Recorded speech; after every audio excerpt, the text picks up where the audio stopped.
Online জুয়ার বিরুদ্ধে ব্যবস্থা নেওয়ার কথা জানান অন্তর্বর্তী সরকারের স্থানীয় সরকার মন্ত্রণালয় এবং যুব ও ক্রীড়া মন্ত্রণালয়ের উপদেষ্টা আসিফ মাহমুদ সজীব ভুঁইয়া।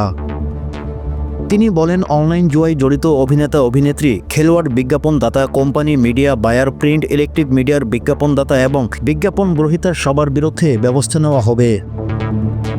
সোমবার 25 মে সামাজিক যোগাযোগ মাধ্যম ফেসবুকে জাতীয় সাইবার নিরাপত্তা এজেন্সির বরাতে এ তথ্য জানান আসিফ মাহমুদ। ফেসবুকে আসিফ মাহমুদ সজীব ভুঁইয়া লেখেন, ইতিমধ্যেই জুয়ার সঙ্গে জড়িত 1000-এরও বেশি মোবাইল ব্যাংকিং অ্যাকাউন্ট বন্ধের প্রক্রিয়া শুরু করা হয়। তিনি বলেন, আপনার জানামতে যে কোনো জুয়ার অ্যাকাউন্ট কিংবা ব্যাংক অ্যাকাউন্ট থেকে থাকলে সেগুলো দ্রুত রিপোর্ট করুন। যুব ও ক্রীড়া উপদেষ্টা বলেন, সাইবার স্পেসে জুয়া খেলা নিষিদ্ধ। সরকার সাইবার স্পেসে জনস্বার্থ রক্ষার উদ্দেশ্যে নতুন সাইবার সুরক্ষা অধ্যাদেশে 20 ধারা অনুসারে জুয়া খেলা এবং জুয়া খেলার সঙ্গে জড়িত এবং কর্মকাণ্ড নিষিদ্ধ করে। এই আইন অনুসারে সাইবার স্পেসে জুয়া খেলার জন্য কোনো পোর্টাল, অ্যাপস, ডিভাইস তৈরি, পরিচালনা করা, জুয়া খেলার সহায়তা বা উৎসাহ প্রদানের জন্য বিজ্ঞাপনে অংশগ্রহণ এবং প্রত্যক্ষ ও পরোক্ষভাবে প্রচার বা বিজ্ঞাপনের সঙ্গে জড়িত থাকাকে আইনত দণ্ডনীয় অপরাধ হিসেবে ঘোষণা করা হয়।